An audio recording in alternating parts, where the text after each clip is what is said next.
Hey guys, just giving a quick example here on how to do JAD. And this is what I typically run and what you're looking at here. You can use better equipment if you have it, or you can use a full set for better set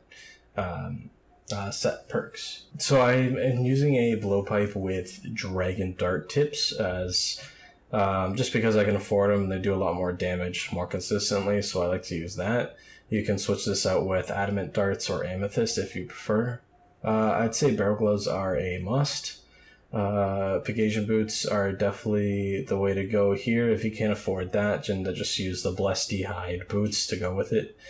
If you do not have an archer's ring imbued, I would suggest to get one and imbue it at Nightmare Zone. If you can't do that at the very least, then maybe a brimstone ring, but archer's ring definitely prefer.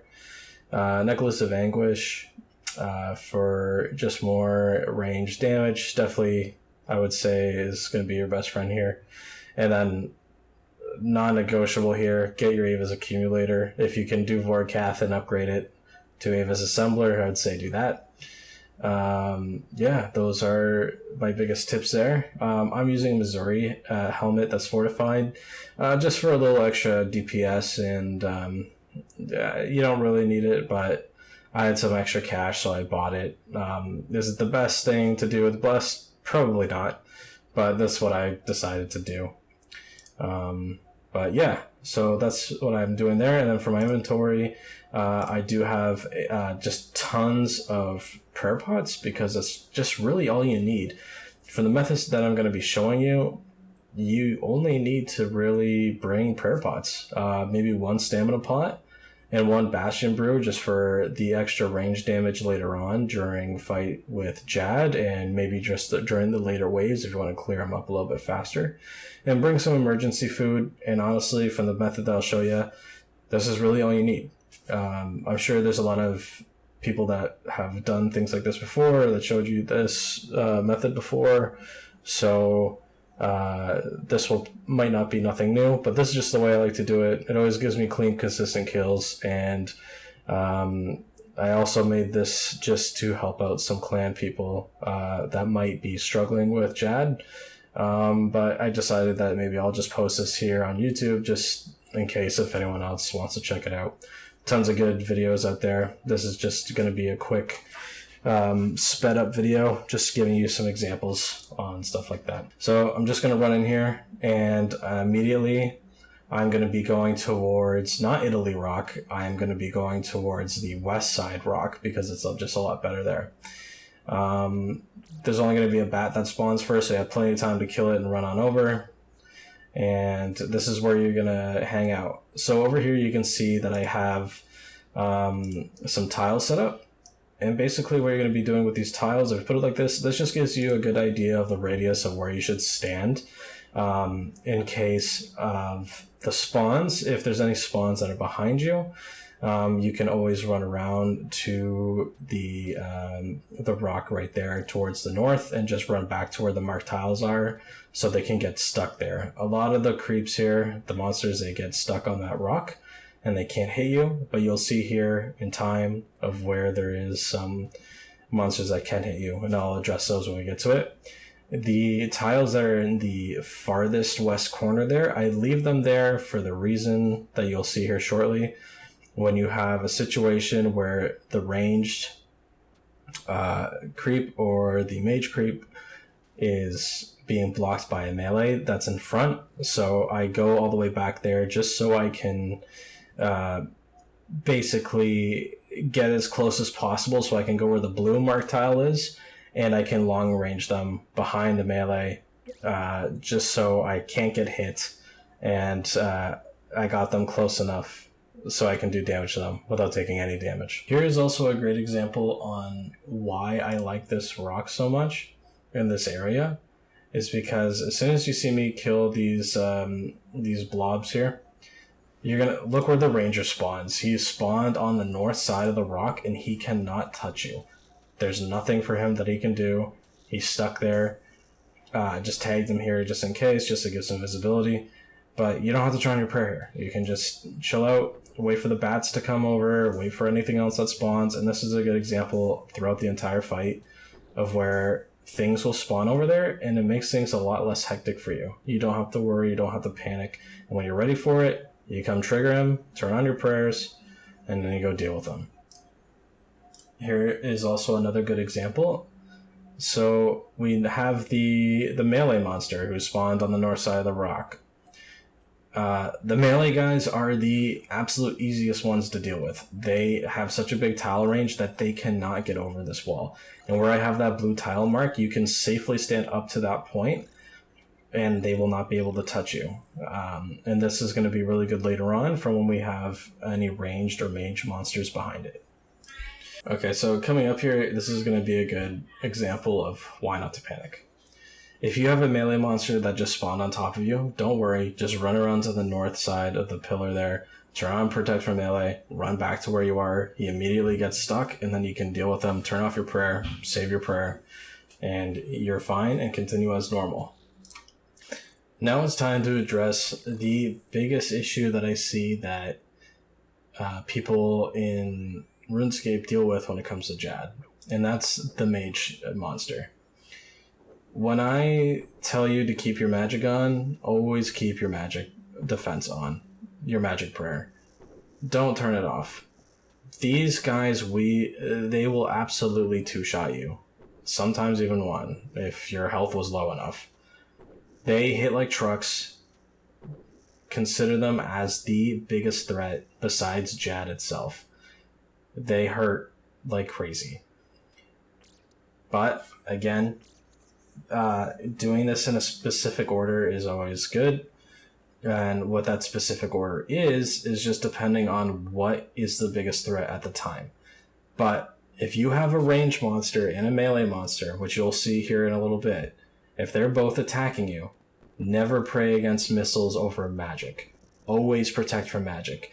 You're going to take damage from the ranged monsters, and that's fine. You will be okay. You can heal yourself.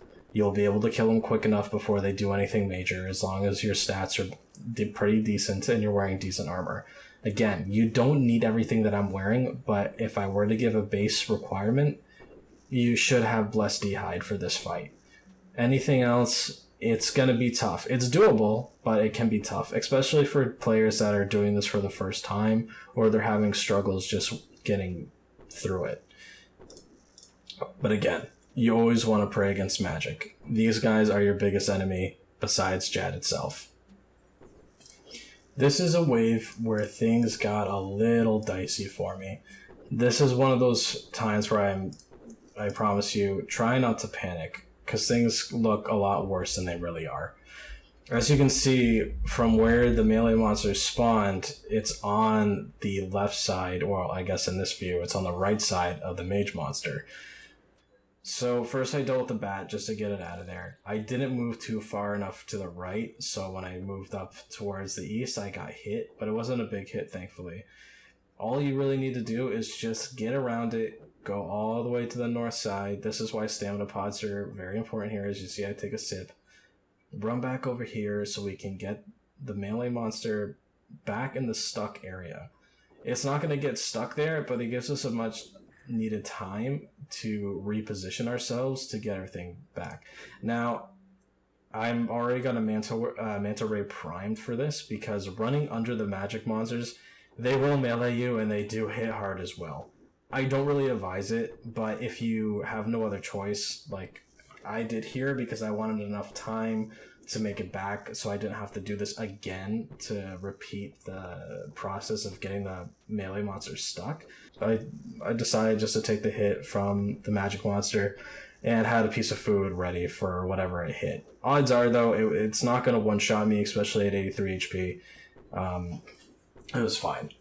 But thankfully, it didn't even have a chance to hit me when I ran under it, and everything worked out. The melee monster got stuck on the opposite side of the wall too, which was pretty helpful, and that just gave me enough time to repot for some prayer and just go about it as normal.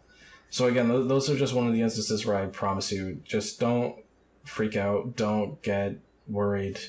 Just take your time, take a deep breath, and just process the situation. But going to the north rock, helps a lot. And just stay back where the tiles are. These tiles that are marked are your friends. They will keep you safe.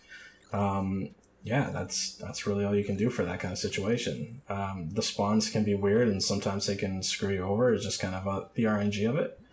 But yeah, just assess the situation. Panicking is the worst thing that you can do. I think I've said that more than enough times now, but I just really want to hammer it home because I can promise you, you can do this. You're able to do this. It might take a couple of tries to learn. I wasn't able to do Jad until my 4th try, I want to say, which I know is a lot less than some. I'm not all that great at this game, but it just takes some practice and figuring out what you're doing. I did Italy Rock before I did this method, and Italy Rock I found was a lot harder. And if you don't know what Italy Rock is, it's the rock that's all the way on the east side. It's shaped like a boot on the mini-map. That's why a lot of people call it Italy Rock. It's a fine method. There's nothing wrong with it. I just think that this is a lot better after I've been shown it. And this is what I'll probably stick to anytime that I need to do Jad in the future. Okay, and now for the big finale. This wave 62 is always when the 2 mages are going to spawn.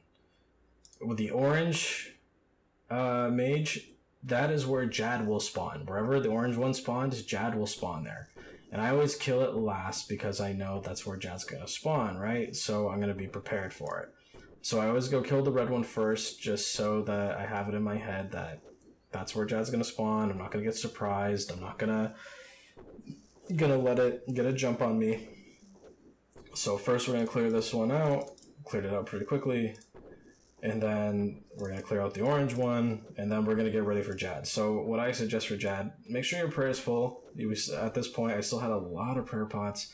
I still have almost all my food. I still have a sip of Bastion pot, and I took a last sip of my stamina pot. This way, I'm ready for no nonsense. I'm prepared. I'm ready to go.